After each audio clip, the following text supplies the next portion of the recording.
Joining us now to review some of the headlines of today's newspapers from around the world is Arise News analyst Emmanuel Efeni. Great Malabite, good morning. Good morning, Ruben. Morning. Good morning, Rufa. Morning, sir. Good morning, Tundu. Oh, yeah, I beat you yesterday. Yeah. We'll get there. We'll get there, definitely. Good morning, Tundu. Good morning, Mr. Femi. Yes, the Kamala Harris look. That will look for corporate women in boardrooms. If any, now we do newspaper. That is the Kamala Harris look. Please, take note if you don't know. Ruben, good things will sit beside you, you won't take note. If any, the romantic. Now, let's start today's review, as usual, with this day newspaper, Nigeria's newspaper of records. The lead story: governors shift ground on financial autonomy for state legislatures, judiciaries. Proposed percentage payment of statutory allocation to legislative arm. Now, this the basis of the ongoing strikes by the judicial workers of Nigeria, as well as Parliamentary Staff Association of Nigeria. Now, they are shifting ground. Initially, the governors proposed to pay 100 million naira monthly to the legislature and to the judiciary. But the unions, the judicial union, are asking for, no, not the judicial union now, the speakers of the state houses of assembly asked for 250 million every month to the judiciary and, of course, to the legislature. But the judicial workers are asking, what they ask for actually is the gross allocation, that the gross allocation should be remitted to the two arms of government directly. Well, there seems to be some shifting of grounds. The governors are proposing, although there are still gray areas to be made public, they are proposing that part of what they will do is that the state governments will handle funds for customary courts and magistrate courts, while the funds for the judiciary will be sent to the National Judicial Council to handle the fund for the state judicial councils. That is what they are proposing. And come May, when they intend to commence this, the states will set up, the state government will set up the State Account Allocation Council, where this money will be paid to, while the governors are trying to circumvent the state judicial councils by going through the National Judicial Council is another matter altogether. But somehow the states want to retain the control that they will handle the funds for customary and magistrate courts. That is what they are proposing. Well, there will be a meeting which is being called by the Minister of Labor. I hope they will be able to arrive at a conclusion or an agreement so that the courts across the country can reopen for business, because many people are suffering, inmates are suffering. Of course, justice is being delayed for some persons in detention right now. Now, of course, also on the front page of these day newspapers, there is the news story of the day. Buhari excited as 29 abducted Kaduna forestry students regain freedom. Now, other newspapers have this story as their lead. The Vanguard newspaper, relief as kidnappers release 29 Afaka students. Obasanjo Gumi broker release. We share anguish of Greenfield Varsity students, parents, presidency. Obasanjo cautions federal government on payment of ransom. Says Buhari, Jonathan government paid ransom, but denied doing so. Arrests, interrogate Gumi now. Fani Kayode tells federal government. Of Of course, the Daily Sun newspaper has the same story. Jubilation as 29 Kaduna students regain freedom. Arewa Consultative Forum, others react. I didn't ask for money from anybody, Gumi. Arrest, interrogate Shegumi now. Fani Kayode tells federal government. Now, the story behind the story, Daily Trust newspaper has it. After 15 million naira ransom, one bandit released in exchange for 27 Kaduna students. Family, state government rejoice. How Obasanjo Gumi negotiated release. Jonathan Buhari government paid ransom to kidnappers OBJ. Now, according to this story, and it's quite some details about how this transaction went, former President Olusegun Obasanjo, of course, had a couple of meetings with Sheikh Gumi, and they've been working on releasing these kidnapped students of the Federal College of Forestry Mechanization, Afaka area of Kaduna State. Now, 27 of these students now released.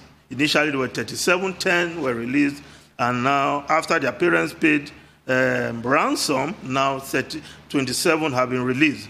According to this story, a ransom of 15 million naira was paid, and a convict was released based on the demand of the bandits.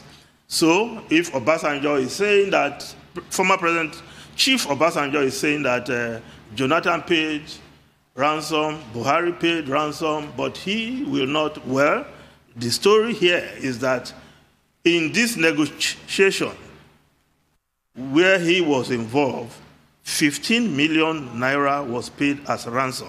Of course, the bandits, the money was paid. These students ought to have been released a couple of weeks ago. But, of course, the bandits themselves, they delayed the release after the payment because the bandits insisted on the release of one of their own arrested by the police. The identified bandit, whose name was given as simply as La Ulu, was moved to Kaduna from Kanu police facility on Tuesday ahead of the prisoner swap. So, money was paid, a known kidnapper was arrested, a known bandit was released in exchange of these 27 students. Of course, intermediaries were used, according to this report. The intermediaries that were involved in the negotiation were relatives and in-laws of bandits, but never took part in the criminal activity, which means these bandits are well known.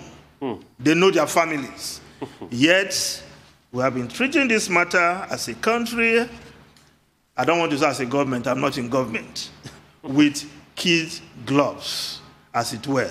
So this is the story, and Obasanjo confirmed, according to the report, Obasanjo confirmed that he held a meeting with some group of people in Abuja over abducted students. Of course, President Obasanjo speaking in from Abeokuta yesterday confirmed it. He said, I said, look, for me to be able to feel that there is something in the meeting that we can continue, those 27 people should be released without any ransom payment, because I don't believe in paying ransom. Since Monday, we have been hoping, but I think President Obasanjo should read this, that indeed 15 million naira ransom was paid to these bandits before they released the 27. Of course, one of their own was also released in exchange. Ruben, Rufai, and Tundu. I think we should discuss these stories first. I'm slightly baffled here because former President Obasanjo is being critical of the practice of paying ransom, which I obviously understand where that comes from. But the negotiation that he is reported to have been involved in involved the payment of ransom, maybe before he joined the negotiations, I'm not sure. Or after. Yes, but it also involved the release of a bandit. So whether or not it's paying ransom or releasing a bandit, some kind of exchange, it does involve some kind of capitulation. So what exactly is his advice, as it were? Is it okay to capitulate as long as there's no money involved? Is that what he's saying? Because I'm not quite sure. Well, it's a case of perhaps the former president talking from two sides of the mouth. It appears to be to me, because I'm really quite baffled. Ruben, presidency rejoicing. Have they done anything to be rejoicing over this matter? Well, but we should all rejoice anyway, whether you're in the presidency or not, that these students are back to their parents. What about others? Well, we discussed that earlier when it was pointed out that this government talks about, as part of its security strategy, a whole of society approach and a whole of government approach.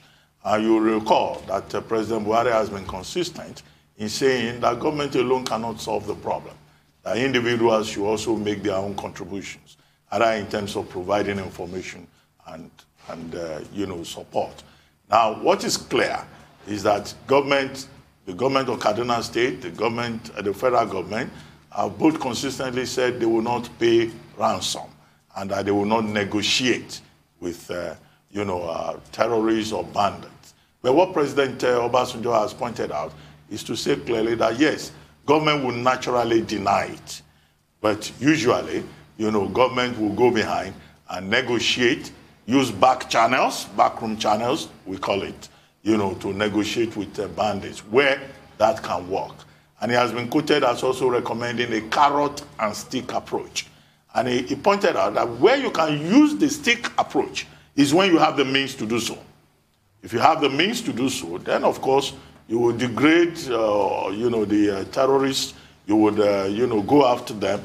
But if you don't have that kind of power, if you don't have the means, if you don't have the kinetic resources, then you may find yourself in a very difficult situation. So as to whether President Obasanjo is privy to the 15 million that has been quoted or not, I made a point earlier that what is important is that those students, the Afaka students, the Afaka 39, they've now all been finally rescued. I do not think that their parents, it will matter to them that they first had to pay 17 million to get 10 of them released, and now maybe they pay 15 million to get them released. It wouldn't matter to them. What is more important is that they have their children back at home. Now, as for the government, even if the government was not involved, either the Kaduna State government or the federal government, I said earlier that there are two things they need to do. The first is to see this as, an indication of the seriousness of the crisis that we face.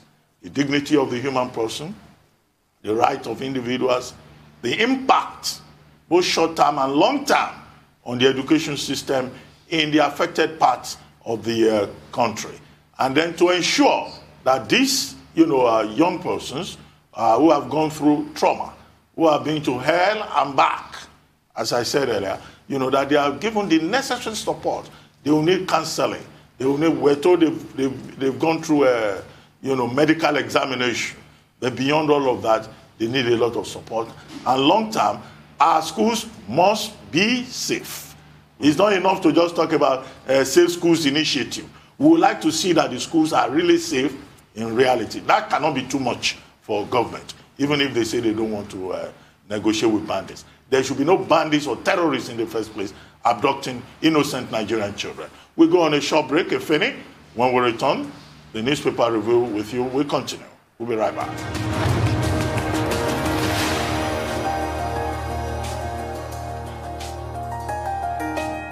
Welcome back to the morning show here on the Arise News channel. Arise News analyst Emmanuel Ifene is still here with us, reviewing top stories in today's newspapers from around the world.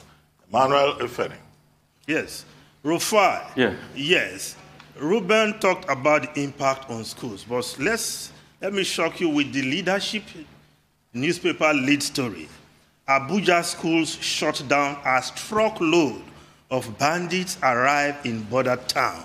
According to the story, despite the assurances of the Nigerian police, private schools in Buhari Area Council of the Federal Capital Territory hurriedly shut down their activities over fear of a possible attack by kidnappers. Leadership learned that some schools hurriedly sent their students home when news got to them that over 200 unidentified men suspected to be bandits were dropped by a truck in Sabon Wuse area of Niger State, a border town with Buhari, Abuja. Mr. Finney, you see, when I read the report from Daily Trust, I became more scared. Why? This has become an ecosystem. When you read the trail at which they got the money, it got to a point that they had to get the father of another bandit called General. Yes. To go negotiate. Buhari, his name is Buhari. Yeah. Also called General. Also called Buhari, General. not the president. Yeah. Buhari. To go negotiate. And it got to a stage, they started negotiating with the relatives because there was a disagreement. Recently, somebody that was kidnapped told us the story of how they normally have disagreements when ransom is paid. So there was a disagreement. The other person said, I'm not going to take the money. So they called the father of another bandit faction. So somebody in this country can be identified as the father of a bandit in going to negotiate with another faction. And they were also relatives of bandits that knew that their own is involved in banditry. Yet the security agencies, the intelligence agencies, they can't say anything about this. So somebody can boldly offer and say, okay, I'm a father of a bandit. Then I'll tell my son that is a bandit, as a father of the bandit, to help you negotiate with another faction of bandits in this same country. Rufa, it is that bad. It is that bad. You see, please, whatever you can do. Before we move on, Mr. Feni, I was telling Dr. Abati during the break that I vehemently disagree with him, actually, because the ends do not justify the means. It doesn't only matter that the children are back. It only matters to them and to their parents. Yeah. But what happens to tomorrow's batch of students and tomorrow's batch of parents? Yes. Because it will continue. It's not just get them back at any cost. It matters to the rest of us. We need laid down processes that do not end up ruining the rest of us. Because what is to stop these bandits from walking into any school today? And tomorrow's headlines will be filled with a similar story. Clearly, these bandits are stoppable. They can be eliminated. If they're pandered, but they've been pandered to at the moment. That's my fear. They have been pandered to. So the government of the day has questions to answer. Yes. Mr. Feni, are they stoppable in a country where somebody can come out to identify as a father of a bandit? They are stoppable and lead negotiations. Do you know how many bodies, how many people involved in this process? By the count there, numbers of people, relatives, in-laws of bandits. So it's an ecosystem. There's a bandit nation. Let's move on. Let's move on. Rufai, the Nation newspaper. The lead story, the Nation newspaper, still the same story on bandits. But the story beside the photograph, yes, it's Chelsea versus Manchester City, English clubs in European Champions League final. Rufai, you are happy because you are a Chelsea supporter. I'm not happy because I support Real Madrid. But if Chelsea can outplay the most successful football club in world football over 2 legs, then they deserve to be in the final and even win the trophy. Perhaps it's the coach that did the trick. The better coach won yesterday and in the first leg. I mean, Mr. Veni, thank you so much. And I'll say congratulations to all Real Madrid fans, because Real Madrid did fight a good fight yesterday. And for the larger part of the game, I thought they were going to equalize. They were deadly on the breaks. If not for that chance that Pulisic had to take the ball across the 18-yard box and chucked it in a little bit, and this guy put it at the back of the net, and the net ricocheted, and I really was happy about that. It could have gone either way. So congratulations, most importantly, to Real Madrid yesterday. For me, the final is something that we need to watch closely because it will be a replay of the FA Cup final. It will be a replay of the FA Cup final. It will be a replay of an old rivalry. Yes. Pep Guardiola wants to make a point. This is going to be the first time if City wins it. This is going to be the second time if Chelsea wins it. It's going to be down to the wires. I am not still confident of Tuchel. Why? We could have buried the game early half yesterday. We missed a lot of chances. That is not the problem of the coach. If you miss a lot of chances, maybe they can get them a goal-scoring coach. I mean, when Yakubu Ayegbeni wasn't scoring properly, they got him a coach to teach him how to score goals. So they are goal-scoring coaches. So well, I don't know whether it's Real Madrid we should be congratulating. I think we should be congratulating Chelsea. Yeah. In fact, before the match yesterday, there was a poll that was conducted. Everybody on that, polling unit gave the match to Real Madrid. Perhaps, I guess, because of expectations. Most successful club in the world, as you said earlier on.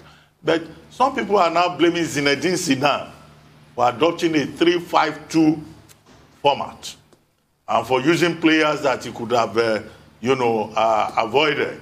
And they blame him that on account of that, blame 100%, that they lost the match. But Thomas Tuchel, first manager, first coach to get to the final of the European Cup and the Champions League in 2 consecutive seasons. Back to back. In 2 different clubs. That was history made. I think that's what is important. And then we've seen how managerial change as one step after the other helped Chelsea. Tuchel took over Chelsea in January after Frank Lampard left. And we saw an improvement in the fortunes of Chelsea. With the same players. With the same players. And at the moment, they are in the final of the FA Cup. They are going to the final of the Champions League. They are number 4 on the Premier League table, which positions them, for future achievement. I think that is what we should be commending. I think Tuchel has done well. I agree with you. It's a point about leadership and about teamwork.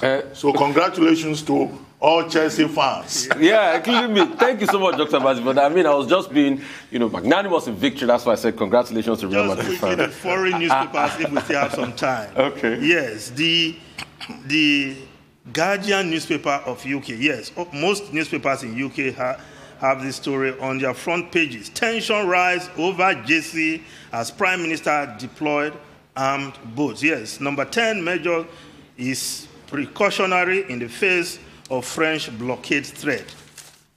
Yes, in this island of JC, the French fishermen are about mounting a blockade. Of course, the fallout of Brexit on the island, so that the British fishermen will not have access.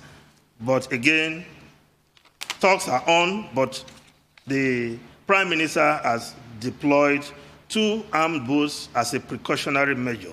Not gunboat diplomacy. Right. They need to talk over this. Thank you so much for your time.